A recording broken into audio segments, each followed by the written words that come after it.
ಗಣೇಶ್ ಅವರೇ, ಇಂಥ ಸಂದರ್ಭದಲ್ಲಿ ಏನು ಸಜೆಷನ್ನು? ಒಂದು ಎಫೆಕ್ಟಿವ್ ಅಪೋಸಿಷನ್ ಪಾರ್ಟಿಯವರಾಗಿ ನೀವು ಗ್ಯಾರಂಟಿ ಸ್ಕೀಮ್ ನಿಲ್ಲಿಸಿ ಅಂತ ಹೇಳ್ತೀರಾ, ಶ್ರೀಮಂತರನ್ನ ನೀವು ಇದರಿಂದ ಆಚೆ ಇಟ್ಟುಬಿಡಿ ಅಂತ ಹೇಳ್ತೀರಾ, ಗಿವ್ ಅಪ್ ಮೋದಿಯವರ ಮಾದರಿಯನ್ನು ನೀವು ಅನುಸರಿಸ್ಬಿಡಿ ಅಂತ ಹೇಳಿ ಒಂದು ಸಲಹೆ ಕೊಟ್ಬಿಡ್ತೀರಾ?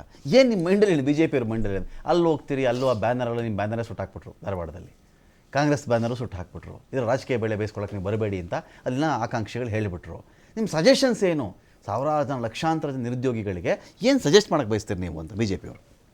ನೋಡಿ ಸರ್, ಯಾವಾಗಲೂ ಒಂದು ಚಿಂತನೆ ಇರುತ್ತೆ, ಮನುಷ್ಯನ ಆರೋಗ್ಯ ಕೆಡಬಾರ್ದು, ಮನೆಯ ಆರ್ಥಿಕ ಪರಿಸ್ಥಿತಿ ಕೆಡಬಾರ್ದು. ಆರೋಗ್ಯ ಕೆಟ್ಟರೆ ಅವನ ಹತ್ರ ಎಷ್ಟೇ ಆರ್ಥಿಕ ಪರಿಸ್ಥಿತಿ ಚೆನ್ನಾಗಿದ್ರು ಅದೇ ತಿಂದಾಕ್ಬಿಡುತ್ತೆ. ಆರ್ಥಿಕ ಪರಿಸ್ಥಿತಿನೇ ಇಲ್ಲ ಅಂದರೆ ಇವನು ಆರ್ಥಿಕವಾಗಿ ಹೇಗೆ ಸದೃಢ ಆಗಬೇಕು ಅಂತ ಯೋಚನೆ ಮಾಡ್ತಾನೆ ಧರ್ಮ. ಈಗ 16-17 ಬಡ್ಜೆಟ್ ಕೊಟ್ಟಂಥ ಸಿದ್ದರಾಮಯ್ಯನ ಬುದ್ಧಿ ಹೇಳೋ ಶಕ್ತಿ ನಮಗಿಲ್ಲ, ಅವರು ದೊಡ್ಡ ಆರ್ಥಿಕ ಮಂತ್ರಿಗಳು. ಆದರೆ ಅವರು ತೆಗೆದುಕೊಂಡಂಥ ನಿರ್ಧಾರಗಳನ್ನು ಮತ್ತೊಮ್ಮೆ ರಿವ್ಯೂ ಮಾಡಲಿ, ಪರಿಶೀಲಿಸಲಿ, ಪರಾಮರ್ಶೆ ಮಾಡಲಿ. ನಾವು ಅವ್ರು ತಗೊಂಡಂಥ ತೀರ್ಮಾನಗಳು ಬಹಳ ಕೆಟ್ಟದಾಗಿದೆ ಅಂತ ನಾವು ಹೇಳ್ತಿಲ್ಲ, ಅದು ಕೆಟ್ಟ ನಿರ್ಧಾರಗಳನ್ನು ತೆಗೆದುಕೊಂಡ ಪರಿಣಾಮ ಇವತ್ತು ನೀವು ಈ ಪರಿಸ್ಥಿತಿಯನ್ನು ಅನುಭವಿಸುತ್ತಿದ್ದೀರಾ. ನೀವು ರಾಜ್ಯದ ಮುಖ್ಯಮಂತ್ರಿ, ನಮ್ಮ ಅಪೇಕ್ಷೆ ಇದೆ ನೀವು ಸರಿಯಾದ ಆಡಳಿತ ನಡೆಸಿ. ಆಡಳಿತ ನಡೆಸಬೇಕಾದಂಥ ಸಂದರ್ಭದಲ್ಲಿ ನಿಮಗೆ ಅಧಿಕಾರಿಗಳ ಸಹಕಾರ ಸಿಗ್ತಿಲ್ಲ, ನಿಮ್ಮ ಪಕ್ಷದಲ್ಲೇ ಸಹಕಾರ ಸಿಗ್ತಿಲ್ಲ, ಸಹಕಾರಗಳು ಯಾವಾಗ ಸಿಗುವುದಿಲ್ಲವೋ ಸವಲತ್ತುಗಳು ಬರುವುದಿಲ್ಲ, ಸೌಕರ್ಯಗಳು ಸಿಗುವುದಿಲ್ಲ. ಆಮೇಲೆ ಸರ್ಕಾರಕ್ಕೆ ಬರಬೇಕಾದಂಥ ಆರ್ಥಿಕ ಪರಿಸ್ಥಿತಿಗೆ ಶೇಖರಣೆ ಆಗಬೇಕಾದಂಥದ್ದು ನೀವಲ್ಲ, ಅಧಿಕಾರಿಗಳು ಮಾಡ್ತಾ ಇಲ್ಲ. ಈಗಾಗಲೇ 15,000 ಕೋಟಿಗಳ ಕೊರತೆ ಇದೆ ಅಂತಿದೆ. ಇಲಾಖಾವಾರು ತೆಗೆದುಕೊಳ್ಳಿ, ಯಾಕೆ ವಸೂಲಿ ಆಗ್ತಿಲ್ಲ?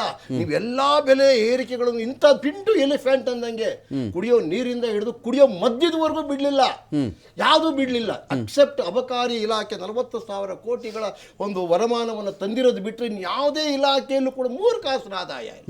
ಎಲ್ಲ ಇಲಾಖೆಗಳು ಆರ್ಥಿಕ ಸಂಪನ್ಮೂಲ ಇಲ್ಲ, ಆರ್ಥಿಕ ಶೇಖರಣೆ ಆಗುತ್ತಿಲ್ಲ, ದುಡ್ಡಿಲ್ಲ ಅಂದ್ರೆ ಸಾಲ ಮಾಡಬೇಕು. ಸಾಲ ಮಾಡಿದ್ರೆ ನೀವೇ ತೀರ್ಸ್ಬಿಟ್ಟು ಹೋಗಲ್ಲ, 5 ವರ್ಷ ನೀವು ಬಿಟ್ಟು ಹೋಗ್ತೀರ. ಇದು ಸಾಲ ಮಾಡಿ ಯಾವುದೇ ರಾಜ್ಯ ಸರ್ಕಾರಗಳು ಸಾಲ ಮಾಡಿದ್ರೆ ದೇಶದ ಜನರ ಮೇಲೆ ಬಿಟ್ಟು ಹೋಗತಕ್ಕಂಥದ್ದು. ಅದು ನನ್ನ ಪಕ್ಷ ಅವ್ರ ಪಕ್ಷ ಅಂತಲ್ಲ, ಒಳ್ಳೆ ಸ್ವಚ್ಛವಾದ ಸುಭದ್ರವಾದಂಥ ಆರ್ಥಿಕ ಪರಿಸ್ಥಿತಿಯನ್ನು ನಿರ್ಮಾಣ ಮಾಡಬೇಕಾದ್ದು ಪ್ರತಿ ರಾಜಕೀಯ ಪಕ್ಷಗಳ ಕರ್ತವ್ಯ. ಇದರ ಜೊತೆಯಲ್ಲಿ ನಿಮ್ಮ ಪಕ್ಷದಲ್ಲಿ ಪ್ರತಿಯೊಬ್ಬರು ಹೇಳಿದ್ರು, ಈಗ ತಾನೇ ನೀವು ಹೇಳಿದ್ರಿ ಉಪಮುಖ್ಯಮಂತ್ರಿಗಳು ಇಟ್ಸ್ ಅ ಬರ್ಡನ್ ಅಂತಂದ್ರೆ ನಿಮ್ಮ ಆತ್ಮಸಾಕ್ಷಿಯಲ್ಲೂ ಚುಚ್ಚುತ್ತಾ ಇದೆ. ಅದಕ್ಕೆ ಬೇಕಾದಂತ ವ್ಯವಸ್ಥೆ ಮಾಡಿ ಕೇಳಿದ್ರೆ ಕೊಡ್ತೀವಿ. ಆದರೆ ನೀವು ಕೊಟ್ಟಂತ ಒಂದು ಏನ್ ಮಾಡ್ತೀರಿ ಹೇಳಿ ಗಣೇಶ್ ಅವ್ರು, ನೀವ್ ಏನ್ ಮಾಡ್ತೀರಿ ಹೇಳಿ? ನೀವು ಫ್ರೀ ಸರ್ಕಾರಕ್ಕೆ ಪಾಪ್ಯುಲರ್ ಸ್ಕೀಮ್ ನಿಲ್ಲಿಸಿ ಅಂತ ನಾನು ಹೇಳುವುದಕ್ಕಿಂತ ಹೆಚ್ಚಾಗಿ ನೀವು ಉಚಿತವಾಗಿ ಕೊಡಬೇಕಾದರೆ, ಮುಫತ್ತಾಗಿ ಕೊಡಬೇಕಾದರೆ ಯೋಗ್ಯರಿಗೆ ಅಶಕ್ತರಿಗೆ ಕೊಡಿ. ನಾವು ಅದ್ರ ಬಗ್ಗೆ ಯಾಕಂದ್ರೆ ರಾಜ್ಯ ಸರ್ಕಾರಗಳ ಜವಾಬ್ದಾರಿ ಪ್ರತಿ ಹಂತದ ತುಡಿತಕ್ಕೆ ಕಡೆಗಣಿಸಲ್ಪಟ್ಟ ವ್ಯಕ್ತಿಯನ್ನು ಮೇಲೆತ್ತಬೇಕಾದ್ದು ರಾಜ್ಯ ಸರ್ಕಾರ. ಇದ್ರ ಜೊತೆಯಲ್ಲಿ ಮಾನ್ಯ ಕೇಶವ್ ಅವರು ಒಂದು ಮಾತು ಹೇಳ್ತಿದ್ರು, 18ರಿಂದ 25 ವರ್ಷಗಳ ಶಿಕ್ಷಣ. ಇವತ್ತಿನ ಶಿಕ್ಷಣ ಎಂದಿನ ಕಾಲದ ತರ ಕಾಕಮ್ಮನ ಕತೆ ಗುಬ್ಬಮ್ಮನ ಕತೆ ಅಲ್ಲ. ಇವತ್ತಿನ ಶಿಕ್ಷಣ ನಿನ್ನ ಟೈಮ್ ಪ್ರೆಸೆನ್ಸ್, ಆಮೇಲೆ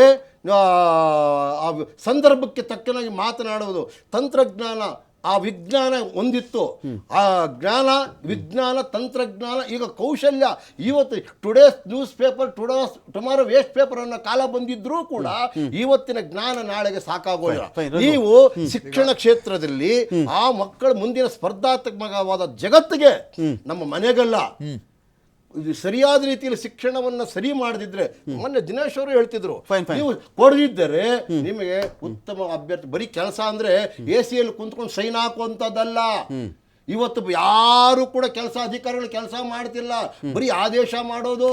ಹಾಗಾಗಿ ರಾಜ್ಯ ಸರ್ಕಾರದ ಚಿಂತನೆಗಳನ್ನ ಪರಾಮರ್ಶೆ ಮಾಡಿಕೊಳ್ಳಿ, ತಪ್ಪು ಮಾಡಿದ್ರೆ ತಿದ್ದುಕೊಳ್ಳಿ, ಹಾಗಂತೇಳಿ ಬಂಡಾಟ ಮಾಡೋದು ಬೇಡ. ಆಮೇಲೆ ಬರ್ತೀನಿ ನಾನು ರಘು, ನಂದೇನು ಪ್ರಶ್ನೆ ಅಂತ ಹೇಳಿದ್ರೆ, ಒಂದು ಡೈಲೆಮಾಲ್ ಸಿಕ್ಕಾಕೊಂಡ್ಬಿಟ್ಟಿದ್ಯಾ? ಸಿದ್ದರಾಮಯ್ಯನವರ CM ಆಗಿರ್ತಾರ, ಬೇರೆಯವ್ರು CM ಆಗ್ತಾರಾ, ಅವ್ರು CM ಆದ ನೋಡ್ಕೊಂಡು ಬಿಡು, ಕೆಲಸ ಸರ್ಕಾರಿ ಆಫೀಸಲ್ಲಿ ಕೆಲಸ ಆಗ್ತಿಲ್ಲ ಅಂತ ಹೇಳ್ತಾರೆ.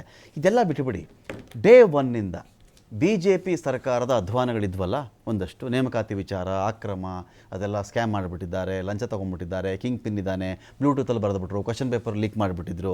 ಈ ಅಧ್ವಾನಗಳನ್ನು ಡೇ 1ನಲ್ಲಿ ನಿಮ್ಮ ಸರ್ಕಾರಕ್ಕೆ ಕ್ಲಿಯರ್ ಮಾಡುವ ಇಚ್ಛಾಶಕ್ತಿ ಇತ್ತಾ ಇಲ್ವಾ? ಡೇ 1ನಿಂದ 2.5 ವರ್ಷ ಮುಗಿಸಿದ್ದೀರಿ ನೀವು, ಸಾವಿರ ದಿನಗಳ ಸರದಾರರು ನೀವು. 1000 ದಿನಗಳ ಆಳ್ವಿಕೆ ಸರ್ದಾರರು ನೀವು. ಸೊ ನೀವೊಂದು ಪ್ರಶ್ನೆನ ಉತ್ತಮವಾದಂಥ ಪ್ರಶ್ನೆನ ಕೇಳಿದ್ರೆ ಅದಕ್ಕೆ ಮೊದಲು ಇವರು ನಮ್ಮ ವಕ್ತಾರರು ಹೇಳಿರ್ತಕ್ಕಂಥ 2 ಮಾತು ಹೇಳ್ಬಿಟ್ಟು ನಾನು ಮುಂದುವರಿಸ್ತೇನೆ. ನೋಡಿ, ಮೊದಲನೇ ಅದಕ್ಕೆ ಸುಪ್ರೀಂ ಕೋರ್ಟ್ ವಿಚಾರವನ್ನು ಎಲ್ಲರೂ ಮಾತಾಡ್ತಾ ಇದ್ದಾರೆ. ಸೊ ನಾನು ಏನು ಆರ್ಥಿಕ ತಜ್ಞ ಅಲ್ಲ, ಆದ್ರೆ ಒಂದು ಮಾತು ಹೇಳ್ತೇನೆ, ಸುಪ್ರೀಂ ಕೋರ್ಟ್ ಏನು ಆರ್ಥಿಕ ತಜ್ಞರಲ್ಲ. ಸುಪ್ರೀಂ ಕೋರ್ಟ್ ಜುಡಿಷಿಯರಿ ಬಾಡಿ ಅಷ್ಟೇ, ಕಾನೂನಾತ್ಮಕ ವಿಚಾರದಲ್ಲಿ ಎಕ್ಸ್ಪರ್ಟೈಸ್ ಇದೆ ಹೊರತು ಈ ದೇಶದ ಆರ್ಥಿಕ ಪರಿಸ್ಥಿತಿಗೆ ಅವ್ರಿಗೆ ಎಕ್ಸ್ಪರ್ಟೈಸ್ ಇಲ್ಲ. ಅವ್ರು ಯಾವ ಅರ್ಥದಲ್ಲಿ ಮಾತಾಡ್ತಾ ಇದ್ದಾರೋ ಗೊತ್ತಿಲ್ಲ. ಅದು ಅದೇ ಸುಪ್ರೀಂ ಕೋರ್ಟ್ ಕೇಂದ್ರ ಸರ್ಕಾರ 16 ಲಕ್ಷ ಕೋಟಿ 16 ಲಕ್ಷ ಬಂಡಾಟ ಬಿಡ್ಬೇಕು ಸರ್. 16 ಲಕ್ಷ ಸುಪ್ರೀಂ ಕೋರ್ಟ್ಗೆ ಆರ್ಥಿಕ ತಜ್ಞರಲ್ಲ ಅಂದ್ರೆ ವಿಜ್ಞಾನಿಗಳಲ್ವಾ, ಅವರು ಒಂದು ವಾದ ವಿವಾದ ಕೇಂದ್ರ ಸರ್ಕಾರ ಈಗ ಕೇಂದ್ರ ಸರ್ಕಾರ 16 ಲಕ್ಷ ಕೋಟಿ ಕೊಂಡಾಡ್ತಿಂದನೇ ಇವರು 16 ಲಕ್ಷ ಕೋಟಿ ಸಾಲವನ್ನ ರೈಟ್ ಆಫ್ ಮಾಡ್ತು. ಆ ರೈಟ್ ಆಫ್ ಮಾಡಿದಾಗ ಅದು ಎದೆಗಾರಿಕೆ, ಇದು ತಪ್ಪು ಅಂತ ಹೇಳುವಂತ ಎದೆಗಾರಿಕೆ ಇದೇ ಸುಪ್ರೀಂ ಕೋರ್ಟ್ ತೋರಿಸಿಲ್ಲ. ಅಂದ್ರೆ ಸುಪ್ರೀಂ ಕೋರ್ಟ್ ಕೇವಲ ಡಿಸ್ಟಿಂಗ್ವಿಶ್ಡ್ ಅಥವಾ ಡಿಸ್ಕ್ರಿಮಿನೇಟಿವ್ ಕ್ವಶನ್ ಮಾಡೋದನ್ನ ದಯವಿಟ್ಟು ಬಿಡ್ಬೇಕು. ಅದನ್ನ